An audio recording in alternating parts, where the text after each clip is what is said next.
Assalamualaikum warahmatullahi wabarakatuh. Selamat datang di podcast Warisan Waktu bersama saya Holifa Ayu Pradita.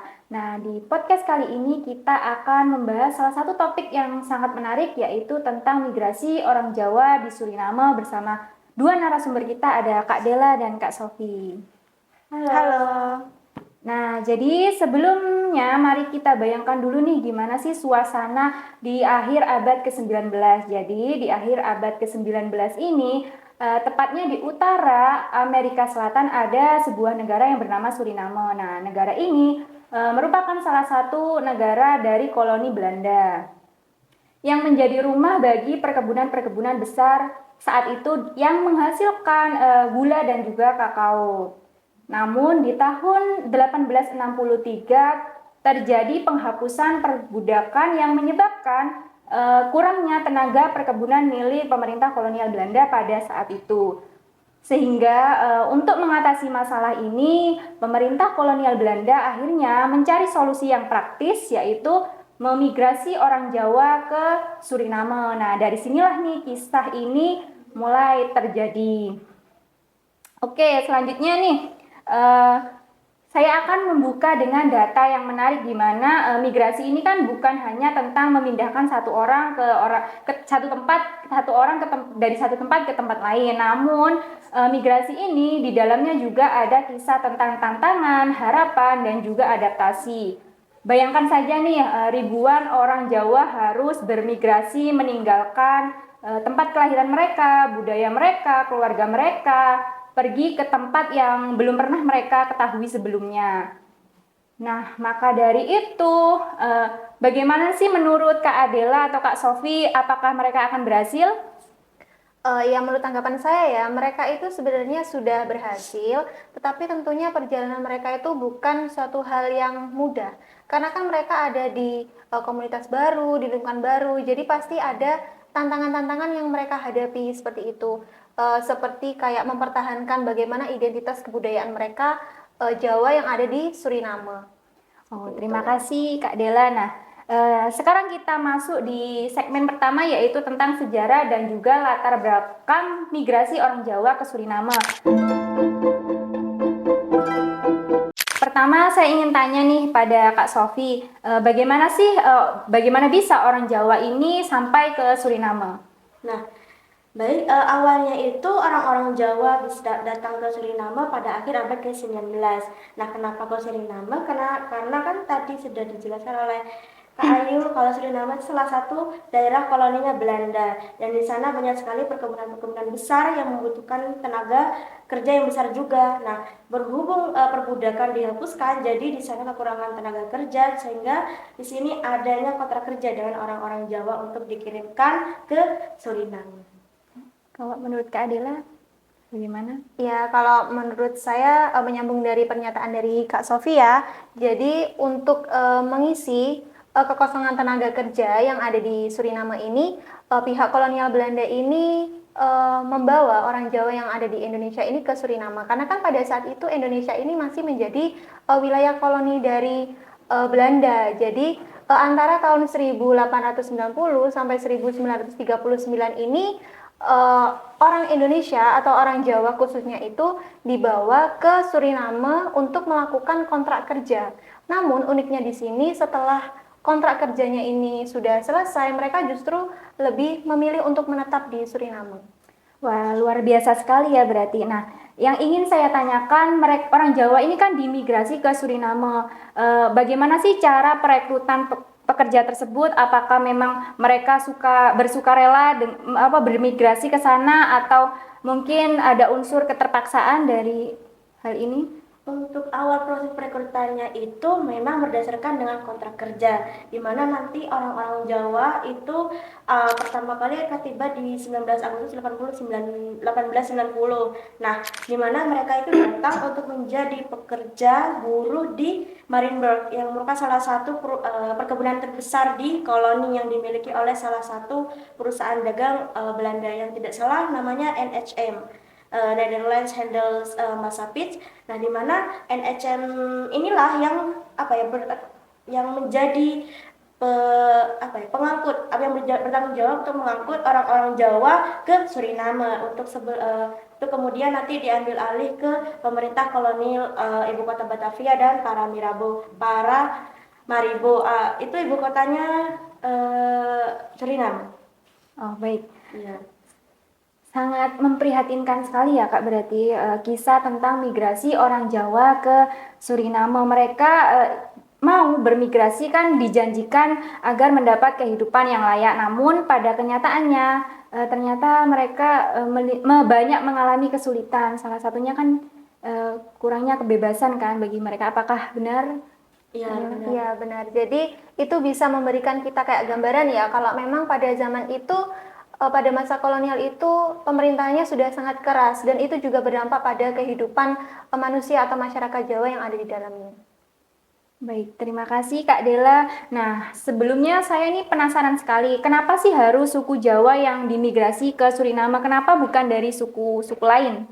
Ya terkait dengan kenapa kok memilihnya suku Jawa gitu ya, bukan di suku lain yang ada di Indonesia. Itu karena yang pertama itu karena adanya iklim. Iklim yang ada di Suriname dan juga yang ada di Indonesia itu sama-sama beriklim tropis dan juga lembab. Nah, dari kesamaan iklim itu akhirnya pihak Belanda itu berpikir kalau nantinya orang Jawa dipindahkan, dimigrasi ke Suriname itu akan jauh lebih mudah untuk beradaptasi di lingkungan barunya. Terus selain itu juga karena persebaran atau kepadatan penduduk yang ada di Jawa dibandingkan dengan suku-suku yang lain itu juga menjadi alasan nantinya orang Jawa ini bisa membantu sistem pemerintahan yang ada di Suriname seperti itu. Baik, terima kasih untuk Kak Dela dan Kak Sofi atas penjelasannya, benar-benar menambah wawasan bagi saya dan juga tentunya bagi para penonton setia Warisan Waktu. Nah, sekarang kita masuk pada pembahasan tentang bagaimana sih kehidupan dan juga budaya orang-orang Jawa di Suriname. Nah, sekarang kan komunitas Jawa di Suriname ini kan sudah menjadi bagian penting dari masyarakat di sana. Nah, mereka masih mempertahankan banyak tradisi dari budaya dan juga bahasa. Kemudian ada upacara adat. Nah, kebudayaan ini timbul pada masyarakat Jawa di sana. Nah, sebagai upaya untuk menjaga kebudayaan mereka pada tanah kelahiran mereka. Apakah betul Kak Dela dan Kak Sofi? Iya, jadi peran orang Jawa ini di sana itu masih cukup banyak ya, seperti penggunaan bahasa Jawa yang ada di sana itu juga masih digunakan walaupun memang realitanya sudah bercampur dengan bahasa yang lain. Contohnya kayak pakai campur bahasa Belanda, terus ada Seranan Tango, kemudian juga ada bahasa Suriname, asli dari bahasa Suriname. Tetapi dengan adanya percampuran antara bahasa-bahasa itu justru membuat bahasa Jawa yang ada di Suriname itu memiliki ciri khas di logatnya. Tapi sangat disayangkan Kak, karena untuk generasi muda Jawa Suriname di tengah era globalisasi ini, esensi terkait budaya Jawa itu semakin tergerus, semakin berkurang karena hal itu disebabkan oleh penggunaan bahasa Belanda dan Seranan Tonggo itu sebagai bahasa dalam kehidupan bernegaranya Suriname atau bahasa pengantarnya. Jadi di sini banyak sekali keturunan atau generasi-generasi Jawa Suriname itu yang mulai meninggalkan bahasa ibunya. Nah, itu pasti sangat disayangkan. Tapi kita juga tidak perlu sepenuhnya khawatir karena untuk saat ini kita masih bisa melihat eksistensi bahasa Jawa, budaya Jawa itu di beberapa tempat yang masih memiliki akar budaya Jawa yang masih kuat. Contohnya salah satunya itu di Kamerwin dan juga di Pasar Saunah yang menjadi salah satu daya tarik bagi wisatawan untuk bisa melihat perkembangan dan juga eksistensi dari budaya Jawa di Suriname itu. Nah, terima kasih Kak Sofi, benar-benar informasi yang sangat menarik ya tentang bahasa Jawa di Suriname ini. Nah, yang ingin saya tanyakan, apakah ada di bidang kesenian lain yang memiliki nasib yang sama dengan bahasa Jawa di Suriname ini? Nah, untuk kesenian itu sendiri juga tidak sepenuhnya ditinggalkan oleh orang-orang Jawa yang ada di Suriname. Nah, mereka itu justru melakukan berbagai upaya untuk bisa melestarikannya bahkan sampai sekarang. Nah, contohnya kita bisa contohkan itu salah satunya gamelan Jawa. Nah, ibaratkan orang-orang Jawa di Suriname ini kan jauh sekali dari tanah kelahirannya. Pasti mereka sangat rindu akan suasana pada saat mereka masih di tanah kelahiran. Jadi mereka di sini untuk mengobati rasa rindu tersebut, mereka melakukan beberapa upaya untuk bisa melestarikan budaya Jawa yang biasanya mereka temui di tanah kelahirannya, seperti gamelan Jawa. Jadi untuk gamelan Jawa sendiri, mereka biasanya merakit sendiri gamelan dari bahan-bahan yang seadanya. Misalkan saja tong minyak bekas atau rel kereta api, di mana nanti besi-besi ini akan dibentuk, dipukul untuk nanti kemudian menyesuaikan dengan nada yang diinginkan begitu. Oke, nah tadi kan disinggung tentang gamelan. Nah, apakah gamelan di Suriname dengan gamelan yang ada di Indonesia, di Jawa ini sama? Menurut Kak Sofi atau Kak Adela bagaimana? Kalau menurut saya sama ya, punya kemiripan karena kan kalau kita tarik sejarahnya ke belakang itu kan memang migrasi Jawa yang ke Suriname itu kan berasal dari Jawa Timur dan juga Jawa Tengah. Jadi antara gamelan Jawa sama gamelan yang ada di Suriname itu memiliki kesamaan. Wah, sangat menarik sekali mendengar informasi dari Kak Adela ini. Nah, jadi bahan-bahan bergamelan di sana ini sudah mengalami adaptasi dengan bahan-bahan lokal ya, Kak ya. Nah, sekarang kita akan beralih nih kepada aspek kehidupan sosial. Nah, bagaimana sih kehidupan sosial komunitas Jawa di Suriname? Apakah mereka telah mendapatkan kehidupan yang layak seperti yang telah dijanjikan oleh pemerintah kolonial pada saat itu? Bagaimana Sofi atau Kak Dina? Malah sebaliknya Kak, di mana para pekerja-pekerja Jawa di Suriname ini mereka memiliki kehidupan yang dapat dikatakan sangat memprihatinkan. Mereka digaji dengan upah yang rendah, kemudian makanan seadanya, terus jaminan kesehatan juga di bawah standar. Masih belum lagi mereka itu tinggal atau hidup di bawah tekanan kontrak kerja atau salah satu kebijakan yang bernama punali sanksi, di mana mereka itu menjadi takut untuk bisa protes atau istirahat atau sebagainya begitu. Nah, tadi disinggung tentang apa Kak? Ponali? Punali sanksi. Nah, itu apa sih Kak ponali sanksi? Untuk punali sanksi ini merupakan sejenis itu sanksi hukum. Nah, isinya itu berkaitan dengan ancaman hukuman untuk para pekerja yang melanggar atau tidak menepati kontrak kerja. Nah, jadi ancaman hukumannya itu dapat berupa hukuman cambuk, pukulan atau penjara atau bisa juga dalam bentuk denda. Nah, di sini kenapa kok para pekerja Jawa ini mau diperlakukan seperti itu padahal pada waktu itu perbudakan sudah dihapus. Nah, ternyata ini orang-orang Belanda itu melakukan beberapa cara yang menurut saya licik begitu. Di sini kan orang-orang Jawa, pekerja-pekerja Jawa itu masih buta huruf, di mana kontrak kerja itu hanya membutuhkan cap jari. Nah, cap jari itu sebagai bentuk persetujuan sehingga orang-orang Jawa itu belum tidak tahu konsekuensinya itu apa, terus kebijakan-kebijakan dalam kontrak itu apa saja itu mereka tidak tahu. Mereka hanya cap jari begitu sebagai bentuk persetujuan. Jadi itulah mengapa orang-orang pemerintah Belanda itu tidak diadili karena sudah ada bentuk persetujuannya. Nah, di sini untuk hukuman itu ringan beratnya sesuai dengan kemauan majikan atau pemilik perusahaan begitu. Karena hal itu pun nanti dari yang awalnya sanksi tersebut untuk para pekerja yang melanggar, tapi lama-kelamaan para pemilik perusahaan atau majikan itu malah menggunakan kebijakan tersebut untuk kepuasan pribadi. Nanti misalkan saja ada terdapat salah satu pekerja yang membuat kesalahan sepele, kecil, tapi mereka memberikan hukumannya itu sangat berat. Sehingga ini kan tidak adil begitu ya. Itu semakin lama mereka semakin semena-mena terhadap para pekerja. Di sisi lain mereka tadi selain memperoleh perlakuan semena-mena, terus makanan juga seadanya, terus upah rendah, tempat tinggal pun tidak layak. Dimana awalnya itu mereka tinggal di perkampungan yang dekat dengan lokasi kerja. Nah, pemilik perusahaan itu diwajibkan untuk menyediakan tempat tinggal atau rumah yang gratis tapi layak. Nah, tapi secara kenyataan mereka itu memberikan sebuah rumah atau tempat tinggal yang sangat tidak layak untuk ditinggali. Nah, karena hal itu pun banyak sekali para pekerja-pekerja Jawa yang berada di bawah tekanan ekonomi yang rendah. Jadi perekonomian mereka itu tidak bisa mencukupi kebutuhan mereka sendiri, sehingga mereka melakukan aksi-aksi kriminal untuk bisa memenuhi menambah penghasilan begitu.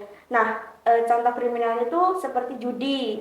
Judi ini mereka lakukan untuk bisa menambah penghasilan, untuk bisa hidup semakin sejahtera. Kemudian ada juga jual beli narkoba, di mana ini mereka lakukan untuk bisa menghilangkan rasa sakit dari hukuman yang dari kebijakan tadi. Kemudian juga ada prostitusi, biasanya ini dilakukan oleh para pekerja-pekerja wanita, ya sama untuk bisa menambah penghasilan juga. Miris sekali memang.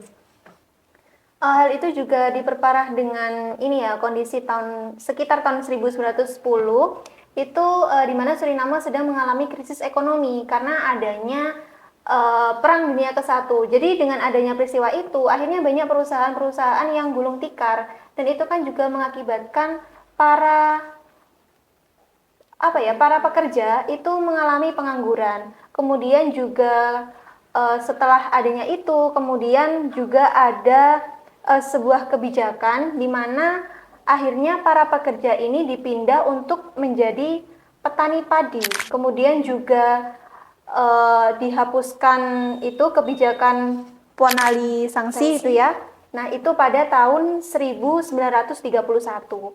Nah, dengan adanya perubahan itu akhirnya dari migrasi Jawa ini kemudian juga dikelompok-kelompokkan di suatu wilayah yang akhirnya juga menyebar menjadi di desa-desa pesisir di Suriname.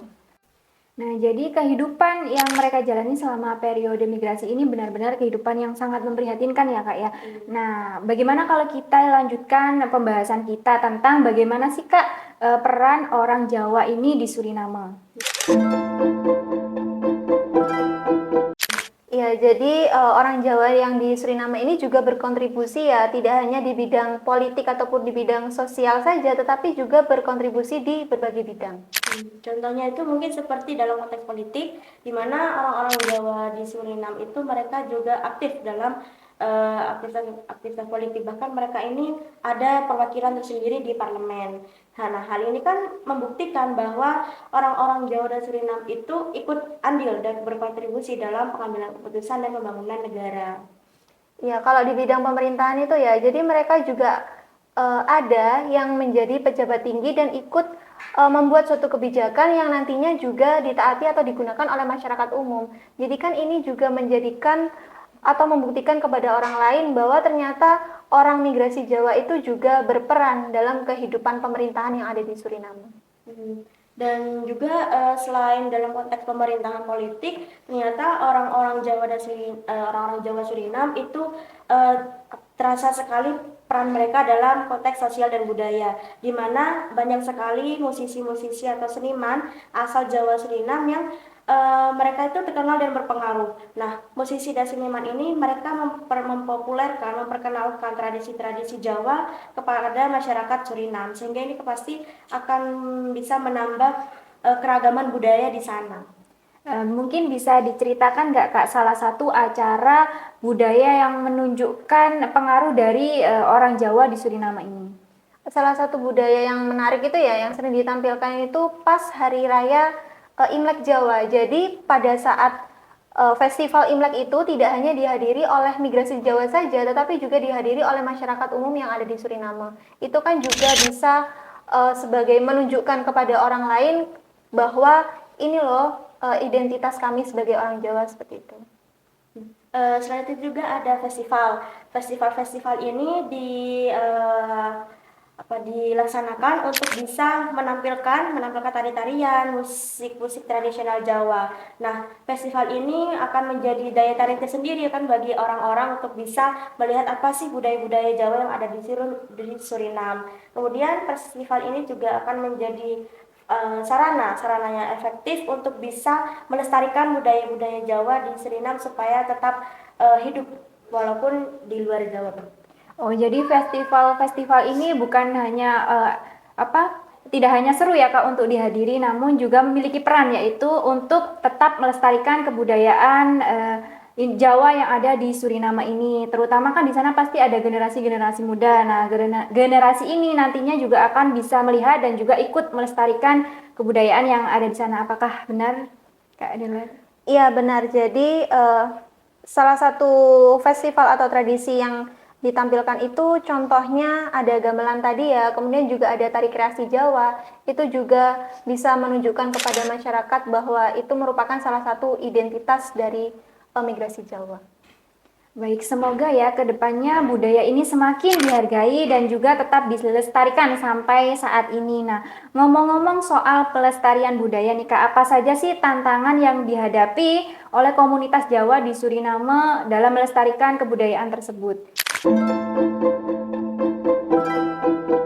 Untuk tantangannya ya, pasti tantangan utamanya itu di modernisasi dan juga globalisasi yang sangat cepat saat ini, itu membuat generasi muda, khususnya para generasi muda migrasi Jawa ini, mudah terpapar dengan kebudayaan yang global. Itu kan bisa membuat mereka menurunkan minat untuk belajar bahasa Jawa dan juga melestarikan bahasa mereka.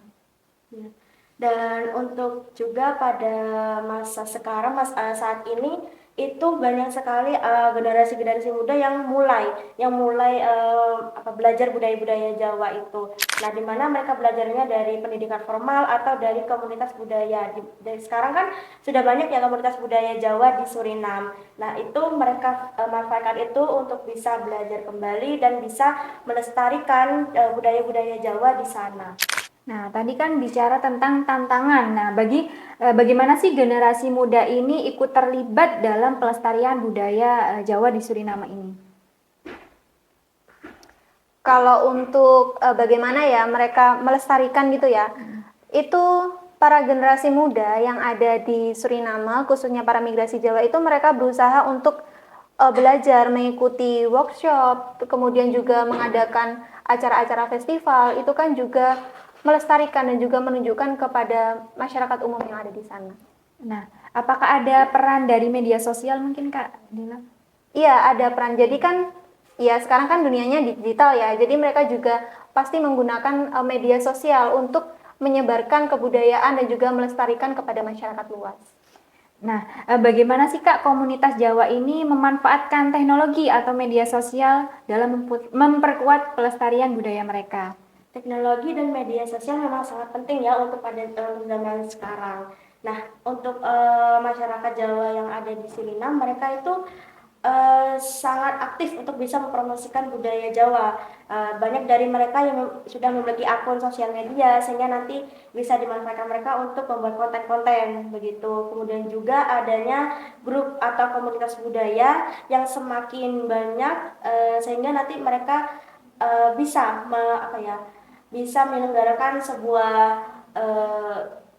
pesta atau perayaan yang khas dengan budaya tradisional Jawa. Selain itu juga kita saat ini pun masih bisa melihat ekstensi budaya Jawa di Suriname karena adanya seperti konten blog atau video dan mana ini kan pasti menunjukkan bahwa orang-orang Jawa di Suriname itu berusaha untuk bisa melestarikan budaya-budaya Jawa di Suriname dan walaupun kita yang masih di sini tidak berkesempatan untuk datang ke sana langsung, tapi kita masih bisa melihat bagaimana perkembangan dan pelestarian budaya Jawa di Suriname.